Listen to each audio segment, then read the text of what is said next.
So this is the importance of sonography, wherein we can plan the welcoming of baby. कि 65 से ज्यादा अगर baby का size हो, उसके बाद में मैं बेबी का एंटी स्कैन करना प्रेफर करती हूँ। जिनको क्रोमोसोमल एबनॉर्मलिटीज होती है, ओके, उनमें ये जो ट्रांसलूसेंसी है वो इंक्रीज होती है। इस स्टेज पे हम पता कर सकते हैं एक स्पेसिफिक एबनॉर्मलिटी के बारे में, जिसे एनएनकेफेली कहते हैं, which is life threatening anomaly.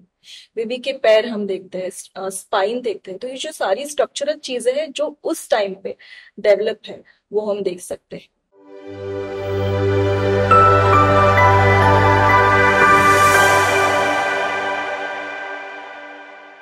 Hello everyone, we are at Elite Moms where we celebrate special moments.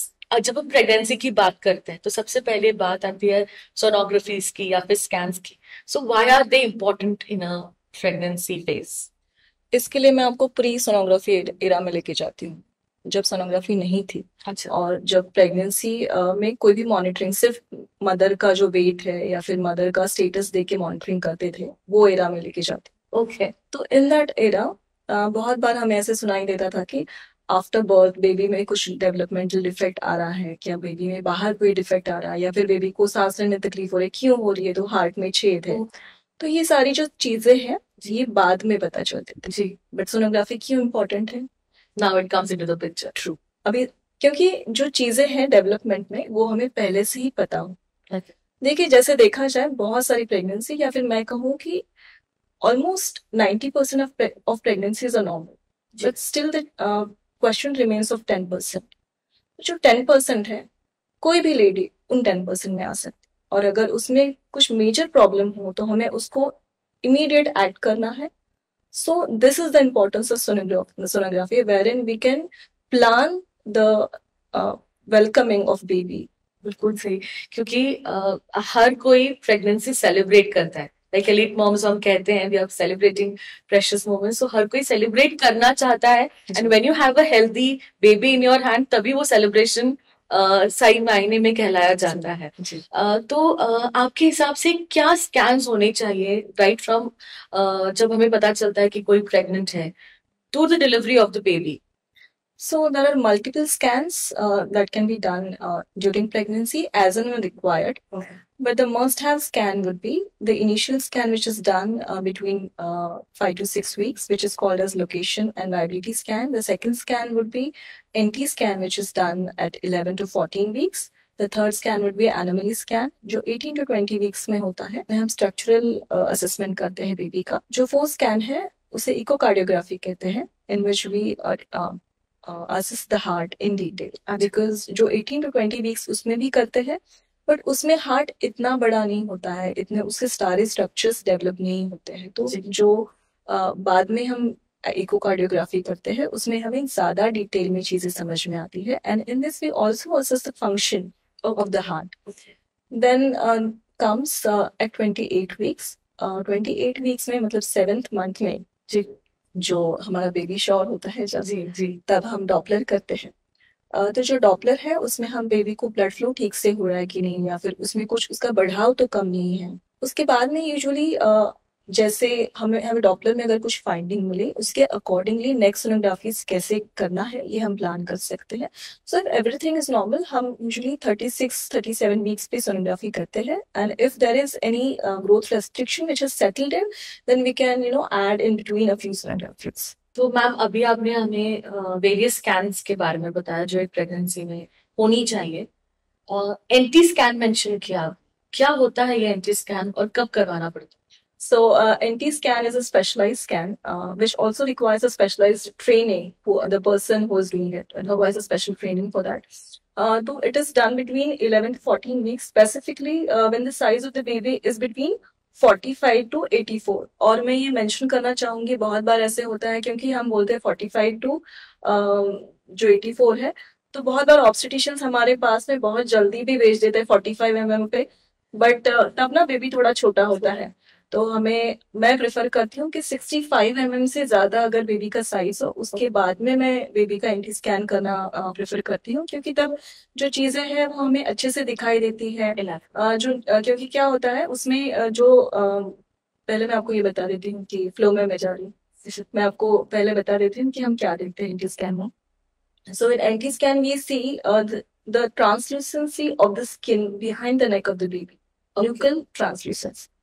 So जो इसका फंडा ऐसे है कि जो nuchal translucency है नॉर्मल बेबीज में इनिशियली मतलब थिन होती है. अच्छा. और जो बेबी एबनॉर्मल होते हैं जिनको क्रोमोसोमल एबनॉर्मलिटीज होती है ओके उनमें ये जो ट्रांसलूसेंसी है वो इंक्रीज हो जाती है. जैसे मोर देन 2.5 mm 3 mm ऐसे बड़ी हो जाती है. उसके बाद में एनटी स्कैन में हम देखते हैं nasal bone, ossification of nasal bone. जो नेजल बोन होता है ये 11 वीक्स के बाद में यूजुअली डेवलप होना शुरू हो जाता है. ओके. तो जो 11 वीक्स के बाद में हम नेजल बोन का अपीयरेंस हुआ है या नहीं ये देखते हैं.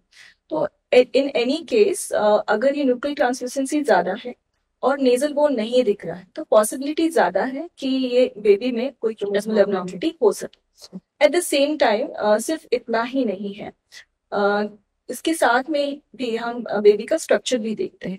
ओके. जैसे कुछ स्पेसिफिक स्ट्रक्चर अगर हम मेंशन करें तो बेबी का हेड हम देखते हैं कि बेबी की हेड में ऑसिफिकेशन हुआ है कि नहीं, स्कल तैयार हुआ है कि नहीं. ओके. इस स्टेज पे हम पता कर सकते हैं एक स्पेसिफिक एबनॉर्मलिटी के बारे में जिसे एनेनकेफेली कहते हैं, which is life threatening anomaly. कि अगर एनेनकेफेली हो तो उसके बाद में हम उस बेबी का आउटकम कुछ नहीं होता, मतलब ब्रेन ही तैयार नहीं होता है एनेनकेफेली. अच्छा. तो जो स्ट्रक्चर है जिसमें हम हेड देखते हैं, अगर हेड दिखा तो एनेनकेफेली रूल आउट हो जाती है. बाद में बेबी के हाथ पैर दिख रहे हैं. मोस्ट ऑफ द टाइम्स क्या होता है जो बेबी के हैंड के फिंगर से ये बहुत अच्छे से हमें इस सोनोग्राफी में दिखते हैं. तो अगर इस सोनोग्राफी में फिंगर्स दिखे तो इसका मतलब है कि बहुत ज्यादा पॉसिबिलिटी है कि बाद में भी ये ठीक ही हो. उसके बाद में हम थोड़ा सा हार्ट का इनिशियल स्ट्रक्चर है वो देखते हैं. बेबी का जो एब्डोमिनल वॉल है उसके ऊपर कुछ हर्निया या कुछ एबनॉर्मल प्रोट्रूजन ऑफ बावेल है या नहीं, जिसे हम ओम्फेलोसील या गैस्ट्रोकाइसिस ऐसे कहते हैं, वो हम देखते हैं. बेबी के पैर हम देखते हैं, स्पाइन देखते हैं. तो ये जो सारी स्ट्रक्चरल चीजें हैं जो उस टाइम पे डेवलप है वो हम देख सकते हैं. ओके. ओके.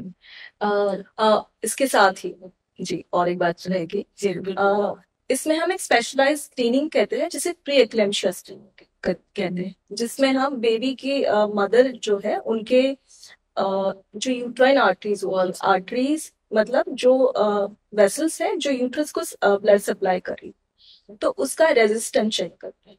तो अगर उसका रेजिस्टेंस जो है एक पर्टिकुलर लिमिट से ज्यादा हो तो इन दैट केस इस लेडी को प्री एक्लेम्शिया मतलब जो ब्लड प्रेशर ड्यूरिंग प्रेगनेंसी है जी, ब्लड प्रेशर की वजह से बेबी का जो ग्रोथ है वो बाद में कम हो जाता है, जैसे लो बर्थ वेट बेबी होने के चांसेस होते हैं. तो अगर ऐसी लेडी हमें पता चले कि जिसका जो रेजिस्टेंस है वेसल्स का वो ज्यादा आ रहा है तो वो भी हम प्रीएक्लेम्शिया स्क्रीनिंग इसमें करते हैं, विच इज वेरी इंपॉर्टेंट. क्योंकि इसमें अगर हम टाइमली इंटरवेंशन करके मेडिसिन शुरू कर दे, जिसे हम एस्पिरिन कहते हैं, एस्पिरिन हम शुरू करते हैं 150 मिलीग्राम जो प्रेग्नेंट लेडी है उनको. सो इन दैट केस जो चांसेस होते हैं प्री एक्लेम्शिया डेवलप होने के वो भी कम हो जाते हैं, और इन केस अगर डेवलप हो गया तो उसका सिवियरिटी भी कम कर सकते. तो ये सारी इंपॉर्टेंट चीजें हैं. वो मेरे हिसाब से ये बहुत ही ज्यादा इंपॉर्टेंट स्कैन है, तो ये हर लेडी ने एंटी स्कैन करना ही चाहिए. जैसे एंटी स्कैन के बारे में बात किया वैसे ही एनॉमली स्कैन भी आपने मेंशन किया था. जो क्या है ये एनॉमली स्कैन? एनोमली स्कैन जो होता है जिसमें हम बेबी का structure from head to toe देखते हैं. okay. जैसे पहले हम देखते हैं कि हेड में स्कल ठीक से तैयार हुआ है कि नहीं, ब्रेन की सारी स्ट्रक्चर्स ठीक होते हैं दिख रहे हैं या नहीं, फेस ठीक है कि नहीं ना. बहुत इंपॉर्टेंट होता है बेबी का फेस, क्योंकि वो फर्स्ट चीज है एट बर्थ हम देखते हैं. जो दोनों आईज, कभी कभी क्या होता है आईज भी नहीं होते हैं कभी बेबी इसको, तो आईज है, क्लेफ्ट लिप क्लेफ्ट पैलेट को रूल आउट करते हैं. उसके बाद में हम स्पाइन देखते हैं बेबी का. हार्ट का थोड़ा सा एंटी स्कैन से थोड़ा सा और ज्यादा इवेल्युएशन होता है जिसमें हम चैम्बर्स और आउटफ्लो ट्रैक्ट्स है वो देखते हैं. okay. उसके बाद में एब्डोमिनल स्ट्रक्चर्स, किडनीज, ब्लैडर, ये सारी चीजें, हाथ पैर जैसे मैंने पहले कहा था, तो ये सारी चीजें हम एनोमली स्कैन में देखते हैं. ठीक. आपने एंटी स्कैन, एनोमली स्कैन के साथ में कलर डॉपलर भी मेंशन किया था. तो किस फेज में आता है ये कलर डॉपलर स्कैन और इसकी क्या जरूरत है एक प्रेग्नेंट लेडी की? सो जो प्रेग्नेंट लेडी होती है, हर एक प्रेगनेंसी हम कहते हैं हर एक प्रेगनेंसी अलग होती है. हर किसी का एनाटॉमी भी सेम रहा तो फिजियोलॉजी जो है चीजों का फंक्शन करने का तरीका ये अलग रहता है। जो जो प्रेगनेंसी का सर्कुलेशन ये थोड़ा सा अलग होता है। ये बहुत लो रेजिस्टेंस, मतलब जैसे हम कंपेयर करें कि हम पौधों को पानी दे रहे हैं, सपोज हम दो तरह के पाइप्स यूज कर सकते हैं, जिसका जो कैलिबर है या फिर जिसका डायमीटर है वो कम है और जिसका डायमीटर है वो ज्यादा है। जी। तो जो सर्कुलेशन होता है प्रेगनेंसी में, यूट्रस का जो ब्लड सप्लाई है इनिशियली कम होता है, और जैसे जैसे प्रेगनेंसी आगे बढ़ती जाती है जो वेसल्स के डायमीटर्स है वो बढ़ते जाते हैं। तो क्या होगा अगर डायमीटर बढ़ा तो ब्लड प्रेशर बढ़ेगा, ब्लड सप्लाई बढ़े। Okay, blood blood supply to the uterus. क्योंकि देखिए अगर कोई चीज आपके अंदर तैयार हुई तो आपको आपको उसने पोषण देना, और ये पोषण कैसे जाना है, आपके ब्लड के फ्लो के थ्रू। जी। तो कुछ कुछ केसेस में ऐसे होता है कि ये जो ब्लड सप्लाई डेवलपमेंट होता है ये ठीक से नहीं है। तो जो ब्लड सप्लाई बेबी को अगर ठीक से नहीं जाएगा तो क्या होगा, बेबी का साइज छोटा होगा क्योंकि उसे खाना नहीं मिल रहा है। उस जैसे हम खाते हैं कुछ तो वो हमारा न्यूट्रिशन है, तो बेबी का न्यूट्रिशन तो एक ही है ना, मदर का ब्लड सप्लाई है उसके थ्रू ही उसे न्यूट्रिशन मिलना। तो उसका जो न्यूट्रिशन है उसको ठीक से नहीं मिल रहा है। तो इन दैट केस बेबी का जो ग्रोथ है वो कम होता जाता है और धीरे धीरे ये बेबी जो है कंपेंसेट करना शुरू कर देता है। कॉम्पनसेट मतलब? जी। तो यूजुअली इसके कॉम्पेंसेशन के बारे में मैं आपको बाद में बताऊंगी। पहले मैं ये आपको बताते हैं कि ये डॉपलर क्यों इम्पोर्टेंट है। तो ये जो ब्लड सप्लाई डेवलप होने का प्रोसेस है ये स्टार्टिंग से शुरू, मतलब जैसे प्रेगनेंसी रही है वैसे धीरे धीरे धीरे ये जो बोर्स है, ये जो कैलिबर्स है वेसल्स के बढ़ते जा रहे हैं। अच्छा, वेसल्स का साइज इंक्रीज हो रहा है, वेसल का डायमीटर इंक्रीज हो रहा है, ये और ये ब्लड वेसल्स प्लासेंटा को blood supply. But in some cases, in some individuals, in some ladies this process is happening because of which जो ब्लड सप्लाई है प्लासेंटा को वो कम, और अगर प्लासेंटा को ब्लड सप्लाई कम तो उसके बाद में बेबी को भी वो ब्लड सप्लाई कम ही होगा। तो इस प्रोसेस को हमें अगर अर्ली डायग्नोज करना है तो हम ये सोनोग्राफी 28 वीक्स पे करते हैं। और अगर आप पूछे 28 वीक्स ही क्यों, तो ये इसलिए है क्योंकि ये जो स्टार्टिंग, मतलब ये जो चीजों का सेटल इन होना है ना, मतलब अगर आपको कोई चीज ठीक से नहीं मिल रही है, आपको खाना ठीक से नहीं मिल रहा है, सपोज आपने कम खाना शुरू किया, फॉर एग्जाम्पल किसी ने डाइटिंग शुरू कर जी, इसका इफेक्ट आने में थोड़ा टाइम लगेगा और उसका वजन कम होने में टाइम लगेगा। जैसे कि हमें एडल्ट में वजन कम करना है तो बेबी का तो वजन हमें कम नहीं करना, नहीं बढ़ाना है ना। तो उसका ग्रोथ अच्छे से होने के लिए, उसका जो जो प्रोसेस है वो सेटल होने के लिए, जिससे हम पता कर सके कि ये प्रॉब्लम अभी से शुरू हो रहा है, तो वो दिखना कब शुरू होता है, वो 28 वीक्स में दिखना शुरू होता है। ओके। तो एनटी स्कैन में हमने पहले पता कर लिया कि जो वेसल्स है उसमें कैसे ब्लड सप्लाई जाए। तो अगर उसमें जो ब्लड सप्लाई है वो ठीक से नहीं जा रहा है तो हमने पेशेंट को मेडिसिन शुरू कर दी है। उसके बाद में हम ये मॉनिटर कर सकते हैं इन दोज पेशेंट्स कि वो मेडिसिन की वजह से उनका क्या है, मतलब उसका इफेक्ट आ रहा है या फिर कैसे वो फिर भी वो प्रीएक्लेम्शिया में या फिर इस प्रोसेस में जा रहे हैं क्या, या फिर जो रूटीन है जिनको पहले सब नॉर्मल था बट अभी उनका कुछ न्यू डेवलपमेंट है क्या। तो ये हमें देखना है 28 वीक्स में डॉपलर स्कैन में।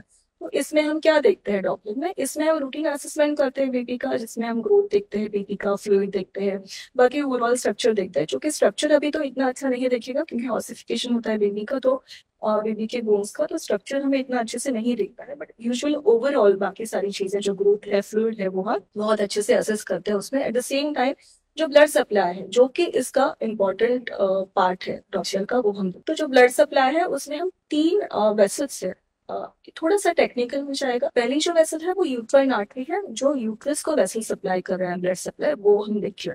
अच्छा का दोनों साइड की राइट और लेफ्ट यूट्राइन आर्टरी हम देखेंगे। उसके बाद में जिस वेसल के थ्रू बेबी को ब्लड सप्लाई हो रहा है, अम्बिलिकल आर्टरी। अम्बिलिकल आर्टरी मतलब जो कॉर्ड डेवलप होता है बेबी में, उसके अंदर जो आर्टरी होती है जो कॉर्ड कट करता है ना, जिसको नान कर, तो उसमें जो आर्टरी होते हैं उसे अम्बिलिकल आर्टरी बोलते हैं, वो हम मॉनिटर करते हैं। और उसके बाद में एक ब्रेन में वेसल होती है जिसका नाम है मिडल सेरेब्रल आर्टरी, तो ये आर्टरीज हम मॉनिटर करते हैं, उनका रेजिस्टेंस हम देखते हैं। तो यूजुअली जो नॉर्मली कैसे होना चाहिए कि जो यूट्राइन आर्टरी है उसका रेजिस्टेंस कम होना चाहिए, जो अम्बिलिकल आर्टरी है उसका रेजिस्टेंस कम होना चाहिए, और जो मिडिल सेरेब्रल आर्टरी है उसका रेजिस्टेंस ज्यादा होना चाहिए। अच्छा, तो ज्यादा क्यों होना चाहिए? क्योंकि बेबी के सारे पार्ट्स में सबसे ज्यादा जो ब्लड फ्लो होता है जहां पे जाता है, जैसे मैंने आपको पाइप के बारे में बताया, जो कैलिबर है, अगर हम कम कैलिबर रहा तो फोर्स से पानी जाए, बिल्कुल है? तो जिसका जो मिडिल सेलुलर आर्टरी, उसका रेजिस्टेंस अगर ज्यादा रहा तो उसे फोर्स से और ज्यादा ब्लड मिलेगा। तो ये जो जो ज्यादा ब्लड जाना है ये इम्पोर्टेंट है। तो जो कंपेंसेशन जब होता है, जब बेबी को ब्लड सप्लाई कम हो रहा है, ओके ठीक है, उसको अच्छे से ब्लड सप्लाई नहीं मिल रहा, तो बेबी क्या करेगा? नेचुरल मैकेनिज्म से कंपेंसेशन करेगा, जिसमें बेबी का जो ब्लड का सप्लाई जो ब्रेन को हो रहा है हायर रेजिस्टेंस पे, उसका रेजिस्टेंस कम हो जाता है। But then that is not a good sign, क्योंकि ये कंपेंसेशन है जिसके थ्रू बेबी बाकी के पार्ट्स को, बॉडी को ब्लड सप्लाई बढ़ाने की कोशिश कर रहा है। तो ये सारी चीजें हम डॉपलर में मॉनिटर करते हैं। Quite interesting. इतनी सारी चीजें अगर हम बेबी डिलीवर होने के पहले आज अगर जान सकते हैं, तो आई एम वेरी श्योर कि एक गायनेकोलॉजिस्ट और फीटल मेडिसिन स्पेशलिस्ट के लिए ये काफी इम्पोर्टेंट है कि वो सेलिब्रेट कर सके प्रेगनेंसी, एक प्रेग्नेंट वुमन के लिए भी, and once the baby is also deliver. Thank you so much ma'am. Thank you so much.